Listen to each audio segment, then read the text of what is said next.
வணக்கம்.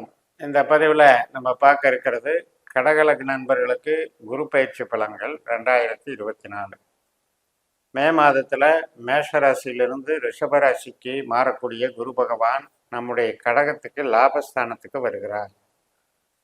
அப்போ லாபம் அப்படின்னா எல்லாத்துலேயுமே பாசிட்டிவாக நடக்கும் அப்படிங்கிறது ஒரு கருத்து இருந்தாலும் கூட ஒரு கேள்வியாக நம்ம கேட்டு பார்த்து சில விஷயங்களுக்கு இந்த 11ஆம் இடம் என்பது கொஞ்சம் தடைகளையும் கொடுக்குங்கிறதையும் பார்த்துக்கணும். சில விஷயங்களுக்கு நம்பிக்கையாக சந்தோஷத்தையும் இன்பத்தையும் நம்ம எதிர்பார்க்கிற பலன்களையும் கொடுக்குங்கிறதையும் பார்த்துக்கணும். அந்த வகையில் கடகத்திற்கு பாக்யாதிபதியான குரு 6ஆம் அதிபதியான குரு லாபஸ்தானத்தில் இருந்தாலும் கூட இந்த கடகத்தை பொறுத்த வரைக்கும் குருவானவர் நட்சத்திர ரீதியாக பலன் எடுக்கும் பொழுது மிக மிக ஒரு யோகமான பொட்டன்ஷியல் வச்சிருக்கிறவர்னு சொல்ல முடியாது. ஏனென்றால் குருவினுடைய நட்சத்திரம் புனர்பூசம் 4ஆம் பாதம் மட்டும்தான் கடகத்தில் இருக்கு. மிச்சம் 3 பாதம் 12ஆம் வீட்டுக்குள்ள இருக்கு, மிதனத்தில் இருக்கு. அதே மாதிரி கடகத்துக்கு 4ஆம் இடமான துலாத்துல விசாக நட்சத்திரமா இருக்கு. கடகத்துக்கு 8ஆம் இடமான கும்பத்தில் பூரட்டாதியாக இருக்குது. இந்த 4, 8, 12 அப்படிங்கிறது நமக்கு சில அவஸ்தைகளையும் சங்கடங்களையும் கஷ்ட நஷ்டங்களையும் தோல்விகளையும் தரக்கூடிய பாவங்கிறத நம்ம புரிஞ்சுக்கணும். அப்போ அந்த இடத்துல அதனுடைய பொட்டன்ஷியல் வீரியம் குருவினுடைய ஆதிக்க பலம் அதிகமாக இருக்குது.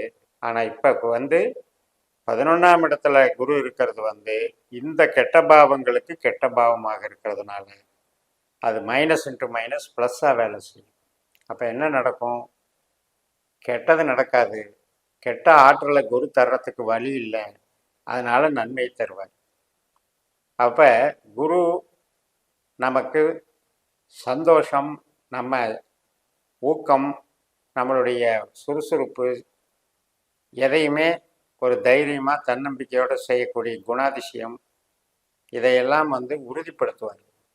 சமூகத்தோடு நம்ம பழகிற விதம், நாம் தகவல் தொடர்பு கம்யூனிகேஷன் பண்ணுற விதம், நம்முடைய அறிவை பயன்படுத்துகிற விதம், மூத்த சகோதர சகோதரி மற்றும் நண்பர்கள் வழி நம்ம எதிர்பார்த்த திட்டங்களை எல்லாம் நிறைவேற்றிக்கிட்டு என்னென்ன வழிமுறைகளை கையாளலாங்கிறதுல எல்லாம் வெற்றி காணக்கூடிய ஒரு சூத்திரதாரியாக குரு விளங்குவார். அப்போ கடகத்துக்கு சிந்தனைக்கு செயல்பாட்டுக்கு வலிமை தரக்கூடிய வகையில் இருக்கார். ஆனால் அதே நேரத்தில் இப்போ நமக்கு 4ஆம் இடம் அப்படின்னா, இப்போ நம்ம ஒரு வீடு கட்டுறோம், வாகனம் வாங்குகிறோம், உற்பத்தி சார்ந்த தொழில் பண்ணுறோம், ஒரு மிஷினை வாங்குகிறோம், அந்த மிஷினை இயக்குறோம் அப்படின்னா அந்த இடம் 4ஆம் இடம். தாயார் ஸ்தானமும் 4ஆம் இடம். இப்போ குரு பயிற்சி ஆகும்போது இந்த 4ஆம் இடத்துக்கு நெகட்டிவாக வேலை செய்கிறாரு, 4ஆம் இடத்தை கெடுக்கிறாருங்கிற. அப்போ கெடுக்கிறாருங்கும் போது நம்ம 4ஆம் இடம் சார்ந்த கேள்விகளுக்கு இந்த காலகட்டத்தில் ஆர்வத்தை குறைச்சிக்கணும், அதில் இன்வால்மெண்ட்டை குறைச்சிக்கணும். அதனால் வீடு கட்டுறது, அந்த இடம் பூமி வாங்கும்போது அது வில்லங்க சொத்து அமையக்கூடும், அல்லது வாங்கின பிறகு அது ஒரு சுமையாக இருக்கும். இது தவறி வாங்கிட்டோமே, நமக்கு எதிர்பார்த்த மனநிறைவை தரலையேன்ற ஒரு அதிருப்தி, இதெல்லாம் 4ஆம் இடத்துக்கு குரு பண்ணக்கூடிய பாதகம். குழந்தைகள், நம்முடைய கலை திறமைகள், சந்தோஷம், மகிழ்ச்சி, விருப்பப்படக்கூடிய நபர், பாசம், நேசம், இதுக்கெல்லாம் சந்தோஷத்தை கொடுக்குறாரு. ஏன்னா பூர்வ புண்ணியம் அப்படிங்கிறது 5ஆம் இடத்தை இந்த குரு பார்வை செய்கிறார். 5ஆம் இடத்துக்கு சாதகமான இடத்துல அமைகிறார். இது நல்ல ஒரு சந்தோஷத்தையும் குடும்ப சுப நிகழ்ச்சிகளுக்கான நிகழ்வுகளுக்கெல்லாம் நமக்கு முயற்சிகளுக்கெல்லாம் நன்மை செய்யக்கூடிய விதத்திலையும் அமைகிறார். அப்போ இதை நாம் பாசிட்டிவாக எடுத்துக்கலாம். சுப காரியங்கள் நடக்கும், சந்தோஷம் நிலைக்கும்.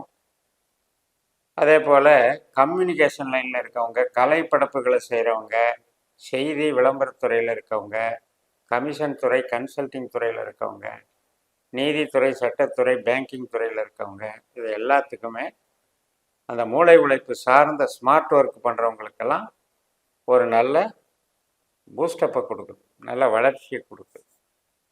அதனால் உறவுகளுக்கும் கொண்டாட்டம், மூளை உழைப்புக்கும் நல்ல பலனை தருது. சர்வீஸு வேலை பார்க்குறதுல பிரச்சனை இல்லாமல் போயிட்டுருக்கும். கணவன் மனை உறவு மகிழ்ச்சிகரமாக போய்கிட்டு இருக்கும். திருமணத்துக்காக புதுசாக நாள் குறிக்கிறது, வரன் பார்க்குறதெல்லாம் சீக்கிரம் அமையறதுக்கு நல்ல பலனை தரும். இந்த காலகட்டத்தில் திருமணம் நடந்தேறும். குழந்தை பிறப்புக்கு ட்ரை பண்ணுறவங்களுக்கு குழந்தை பிறப்புக்கு சாதகமான சூழல் அமையும். அது மாதிரி பூர்வீக சம்மந்தப்பட்டது, ஆராய்ச்சி கல்வி படிக்கிறது, அப்பா வர்க்கம், குலதெய்வ கோயில், இந்த காரியங்கள் விசேஷங்களுக்கெல்லாம் சாதகமாக அமையும். ஒரு சில பேருக்கு 2ஆம் திருமணம் கூட சுபமாக அமையும். முதல் திருமணம் முறிவானவர்களுக்கு 2ஆம் திருமணம் அமைகிறதும் சுபமாக அமையும். 2வது குழந்தைக்கு அப்புறம் 3வது குழந்தை பிறக்கிறதுக்கு கூட சாதகமாக அமையும். பொதுவாக குழந்தை பிறப்புக்கு சாதகமாக இருக்கும். நம்ம சொந்த தொழில் பண்ணுறோம், உற்பத்தி சார்ந்த தொழில் பண்ணுறோம் அப்படின்னா அதில் மட்டும் கொஞ்சம் மைனஸ் இருக்கும். அதாவது ஸ்டாக் அதிகம் வைக்கக்கூடாது. ஆனால் அதே நேரத்தில் தொழிலை கெடுக்காது. இப்போ நீங்கள் ஒரு தொழிலில் ஒரு வேலையில் இருக்கீங்க, அந்த வேலை ஒரு பதவியாக இருக்குது, ஒரு நிர்வாகத்தில் தலைமை பொறுப்பில் இருந்து கவனிக்கிறீங்கன்னா அதுக்கு எந்த விதமான குறைகள் ஏற்படாது. ஆனால் இந்த மாதிரி வீடு வாங்கிறது, மிஷின் வாங்கிறது, பர்ச்சேஸ் பண்ணுறது, இந்த விஷயத்தில் மட்டும் அது நெகட்டிவாக செயல்படும். அதே மாதிரி இப்போ மூலதனம் போட்டு விரிவாக்கம் பண்ணலாம், தொழில் பண்ணலாம், புதுசாக தொழில் தொடங்கலாம் அப்படின்ற விஷயத்துக்கு வாய்ப்புகளை கொடுக்காது. ஏன்னா ஏற்கனவே இங்கே நம்மளுடைய சொந்த திறமையினால நம்ம ஜெயிச்சுக்கிட்டு இது பண்ணிட்டு இருக்கோம். புது வாய்ப்புகள் அப்படிங்கிறது பெருசாக தேவையில்லாத சூழலாக போகும். அதே மாதிரி பண செலவுங்கிறது, இன்வெஸ்ட்மெண்ட்டுங்கிறது பண்ண வேண்டிய அவசியம் இல்லாமையும் போயிடும். அதே மாதிரி வெளிநாடு சார்ந்த வேலைகள், வெளிநாடு பிரயாணங்களுக்கு பெருசாக சப்போர்ட் பண்ணாது. இப்போ ஒரு சுற்றுலா போயிட்டு வர்றீங்கன்னா அது ஓகே, விசிட்டிங் ஓகே, விசா சம்மந்தப்பட்ட நடவடிக்கைகளுக்கு ஓகே. ஆனால் ஒரு நிரந்தரமாக போய் குடியுரிமை வாங்கி அங்கே தங்கி வேலை செய்யலாங்கிறதுக்கு இது சப்போர்ட் பண்ணாது. அது மாதிரியான அப்ளிகேஷன் போடுறவங்களுக்கு இப்போ கொஞ்சம் டைம் நெகட்டிவாக வேலை செய்யும். அப்போ இவ்வளவு விஷயத்த நம்ம ஒவ்வொரு கேள்வியாக பார்த்து அந்த பாவங்களுடைய தொடர்பை வைத்து தான் நம்ம கணக்கெடுக்க முடியும். அந்த வகையில் இப்போ கடகத்துக்கு லாபஸ்தானத்தில் இருந்தாலும் அங்கே 3 நட்சத்திரம் இருக்கு.